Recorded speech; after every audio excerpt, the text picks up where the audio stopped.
बोलिए राजा रामचंद्र भगवान की जय। जय श्री राम। मित्रों, सुंदरकांड की कथा हमको सफलता के सूत्र बतलाती है। देखिए, सुंदरकांड के पहले एक कांड है, नाम है किष्किंधा कांड, और सुंदरकांड के बाद एक कांड है जिसका नाम है लंका कांड, रामचरितमानस में। अब जरा विचार करो कि इस कांड का नाम जो बीच में है, इसका सुंदरकांड नाम क्यों रखा?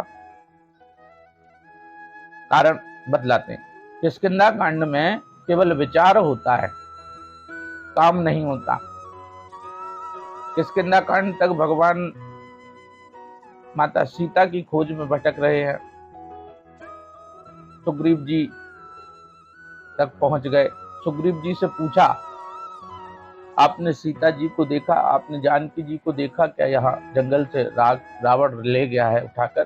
बोले हाँ देखा, राम जी को बड़ी प्रसन्नता हुई, चलो जानकी जी की कोई खबर मिलेगी। लक्ष्मण जी ने कहा, देखा तो आपने देखा, लेकिन किया क्या? जो जटायु जी ने सुना, तो जैसे ही सुना, गीध राज सुनियारत वाणी और रघुकुल तिलक नारी पहचानी। जटायु जी ने जैसे ही सुना आवाज को, तो रावण से भिड़ गए। एक स्त्री को बचाने के लिए रावण से जटायु जी भिड़ गए, जबकि जटायु जी जानते थे कि मैं इस रावण से कभी नहीं जीत सकता। पर वे जानते थे कि मेरे सामने स्त्री का शील भंग हो जाए, स्त्री का हरण हो रहा है, तो मेरे जैसा कायर कोई व्यक्ति नहीं होगा, इसलिए वे लड़े। और यहाँ आज कलयुग में समाज के लोग देखते रहते हैं, एक रावण, एक राक्षस स्त्री को सरेआम लोगों के सामने कुचल कुचल कर, पत्थर से, चक्कू से वार कर करके मार देता है। स्त्रियां भी निकलती हैं, व्यक्ति भी निकलते हैं, विचार करते हैं और अपने काम में लगे रहते। ऐसी क्रूर दुनिया हो गई है। तो किष्किंधा कांड तक विचार करते रहे। जटायु जी ने आवाज को सुना और रावण से भिड़ गए। पर आज के लोग चाहते एकत्रित तो हो जाते, एक साथ, एकता में बड़ी ताकत होती है, एक साथ उस अपराधी को रोकते, तो शायद एक स्त्री की, एक बच्ची की, एक अबला की जान को बचा पाते। पर जटायु जी जानते थे, पर आज के युवा नौजवान कलयुग के ये नहीं जानते कि किसी स्त्री की रक्षा करनी चाहिए। वहां लक्ष्मण जी ने कहा कि हाँ हाँ हाँ, तो आपने वो क्या किया? बोले विचार कर रहा था। बोले हाँ, आप विचार ही करेंगे और कुछ आप कर ही नहीं सकते, आप केवल विचार करेंगे महाराज।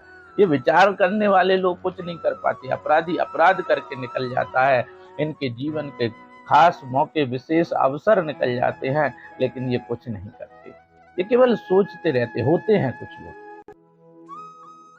जो केवल विचार करते हैं, जीवन में बहुत योजनाएं बनाते हैं, पर निर्णय नहीं ले पाने की वजह से कर कुछ नहीं पाते। वहां उस दिन विचार तो कर रहे थे लोग कि ये व्यक्ति इस बच्ची को मार रहा है, पर विचार करते करते पूरा समय निकाल दिया। एक साथ होकर तुरंत निर्णय लेते तो शायद अपराध होने से बच जाता। और यही किष्किंधा कांड की विडंबना है कि वहां केवल विचार हो रहा है, काम नहीं हो रहा। इसके बाद एक है लंका कांड। लंका कांड की विडंबना क्या है? बोले लंका कांड में लोग केवल कार्य करते हैं, विचार नहीं करते। वहां लंका में रावण जी क्या बोले? बिना विचारे जो करे सो पाछे पछताए।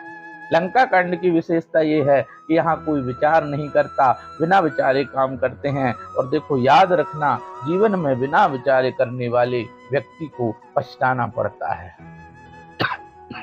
रावण ने कहा, समुद्र के किनारे सेना आ गई, वो राम आ गया अपनी सेना के साथ। मंत्रियों को बुलाकर बिठाया, पूछा क्या करना चाहिए? मंत्री बोले, का करिए विचारा, नरे कपि भालू आहार हमारा। बोले विचार करने की क्या जरूरत है महाराज? ये नर कपी भालू ये सब तो हमारे आहार हैं, हम खा जाएंगे इनको। किसी ने कहा हाँ लेकिन खाने पीने का विचार तो करो।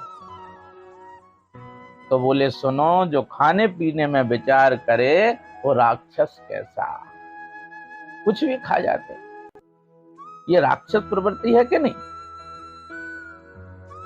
बोले खाने पीने का विचार नहीं करते, इसीलिए तो जैसा खाएंगे अन्न वैसा होगा मन। विचारों में भी क्रूरता आ रही है, इसलिए खाने पीने का विचार नहीं करते तो रावण तो हैं। ये रावण का बेटा सुन रहा था, बोला पिताजी इनकी बातों में मत आओ, ये कुछ नहीं कर पाएंगे। मंत्री बोले अरे हम सबको खा जाएंगे, नर कपि भालू आहार हमारा।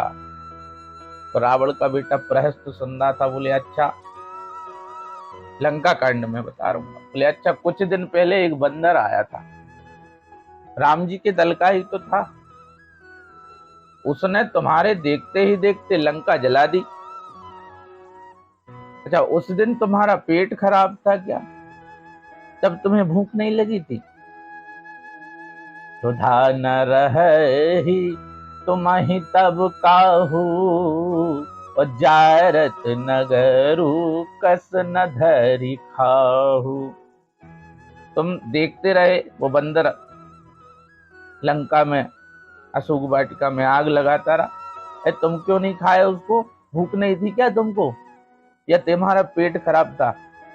आज बोलते हो नर कपि भालू आहार हमारा। विचार तो करो, एक को खा नहीं पाए, पूरी सेना लेकर आया है राम। रावण ने कहा निकल जाओ, हमारे यहाँ विचार नहीं किया जाता, काम किया जाता है। अब देखो किष्किंधा कांड में केवल विचार किया जा रहा था, काम कुछ नहीं हो रहा था, और लंका कांड में काम तो किया जा रहा है लेकिन विचार नहीं किया जा रहा। तो सच मानिए, बिना विचारे जो काम होता है वो बिगड़ता जरूर है। बिना विचारे जो करे सो पाचे पछताए। अपना काम तो बिगड़ेगा, बिना विचारे काम करोगे तो। कह रहे हैं, संकेत है कि बिना विचारे काम करने वाले का मकान भले ही सोने का क्यों ना हो, आग तो लगेगी ही। बुलडोजर तो चलेगा, ईश्वर की मर्जी का बुलडोजर चलेगा। भगवान ने हनुमान जी महाराज ने लंका में आग लगा दी। तो जीवन में अब देखो सुंदरता आए कैसे? जीवन में तो संघर्ष है। बोले बिना विचारे कार्य करने वाले जो व्यक्ति हैं, जो किष्किंधा कांड में जो विचार करते रहते हैं, और लंका कांड में जो विचार ही नहीं करते, काम कर देते। तो बोले जो बिना विचारे कार्य करने वाले हैं वे थोड़ा सा पीछे की ओर आए। जीवन में सुंदरता कहां से आएगी? देखिए, जब आप विचार करके काम करोगे तो काम बिगड़ेगा कि नहीं बिगड़ेगा? बिल्कुल नहीं बिगड़ेगा। सोच समझ के काम करो, गलत होगा ही नहीं। तो जो बिना विचारे काम कर रहे हैं लंका कांड में, वो थोड़ा पीछे आए,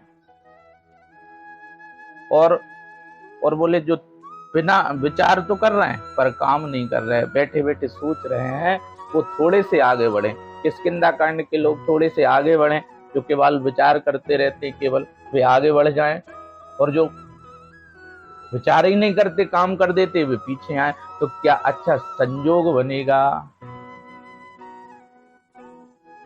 बोले अच्छी तरह से सोच विचार कर फिर अपने कार्य में सक्रियता से लग जाएं।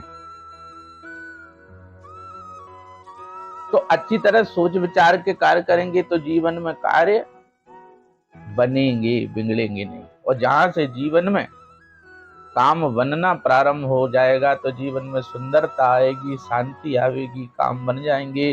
तो जीवन सुंदर कब है?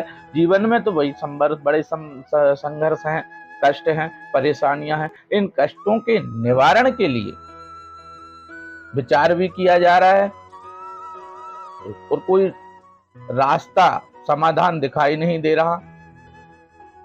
किष्किंधा कांड में राम जी के जीवन में संघर्ष है, और यहाँ पर भक्त हनुमान का प्रवेश होगा। हनुमान जी मतलब भक्ति की शक्ति। तो जीवन में भक्ति के प्रवेश होते ही सुंदरता आने लगती है। हनुमान जी का प्रवेश हुआ, जीवन में सुंदरता आने लगी। और देखिए, हनुमान जी आए और हनुमान जी ने आते ही क्या किया? आते ही हनुमान जी ने पूछा, बोले प्रभु आप जो हैं यहाँ पर इस जंगल में, इस वन में क्यों विचरण कर रहे हैं? क्या समस्या है? राम जी ने बतलाया, अपना परिचय दिया। बोले यहाँ निस हरि निस चरवै देहि, विप्र फिरहि हम खोजत तेहि। हनुमान जी को जैसे ही समस्या पता चली, वे तुरंत समाधान में लग गए, देर नहीं की। बोले नाथ सैल पर कपिपति रहे हूँ, सो सुग्रीव दास तब आहि। हनुमान जी बोले नाथ, यहाँ पर्वत पर एक वानर राज रहते हैं, नाम सुग्रीव है, चलिए उनके पास चलते हैं, वे आपके दास हैं, आपका सहयोग अवश्य करेंगे। दोनों भाइयों को ले गए, हनुमान जी सुग्रीव से मिलवाया, योजना तैयार करवाई और कार्य में लग गए। तो बतलाइए, जीवन की समस्याओं का समाधान प्रारंभ हुआ कि नहीं? और कैसे हुआ? मन में, जीवन में भक्ति का प्रवेश हुआ। जीवन में भक्ति का प्रवेश हुआ, समस्याओं के समाधान का कार्य प्रारंभ हुआ, तो मन में प्रसन्नता के भाव आते हैं। क्यों? क्योंकि समझ में आता है कि कोई रास्ता तो दिखा। जीवन की समस्याओं का जहां से समाधान प्रारंभ होता है, वही तो जीवन का सुंदर कांड है। इसलिए इस कांड का नाम, जो लंका कांड है, उसके पहले और किष्किंधा कांड के बाद जो कांड है, उसका सुंदर कांड नाम इसलिए रखा क्योंकि भक्ति का प्रवेश हुआ, हनुमान जी का प्रवेश हुआ। और हनुमान जी ने बहुत सारे सूत्र दिए कि अपनी दृढ़ इच्छा शक्ति के साथ, संकल्प शक्ति के साथ कार्य में लग जाइए, आपको सफलता का रास्ता जरूर मिलेगा। और जहां से जीवन की समस्याओं का समाधान प्रारंभ होता है, वही तो जीवन का सुंदर कांड है। अगर परेशानियां अकेली लगी रहें, परेशानियों को समाधान ना दिखाई दे तो दुख होता है, पर उन परेशानियों के उपाय भी मिलते जाएं, वे दूर भी होती जाएं, तो प्रसन्नता मिलती है। इसलिए इस कांड का नाम सुंदर कांड है, क्योंकि यहाँ राम जी को श्री जानकी जी की खोज के लिए हनुमान जी मिल गए हैं और भक्ति का प्रवेश हुआ है। वहां जानकी जी को सुंदर कांड में ही यह जानकारी लगी कि हाँ, श्री राम जी मुझे लेने के लिए आ रहे हैं, इस रावण से छुड़ाने के लिए आ रहे हैं। रावण जो बुराई का प्रतीक है, इस पर अच्छाई की जीत के लिए श्री राम जी का प्रवेश यहीं से होता है, इसलिए भी यह सुंदर कांड है। भक्ति कैसे करें, यह भी हनुमान जी ने यहाँ हमें संकेत दिया है, इसलिए भी यह जीवन का सुंदर कांड है।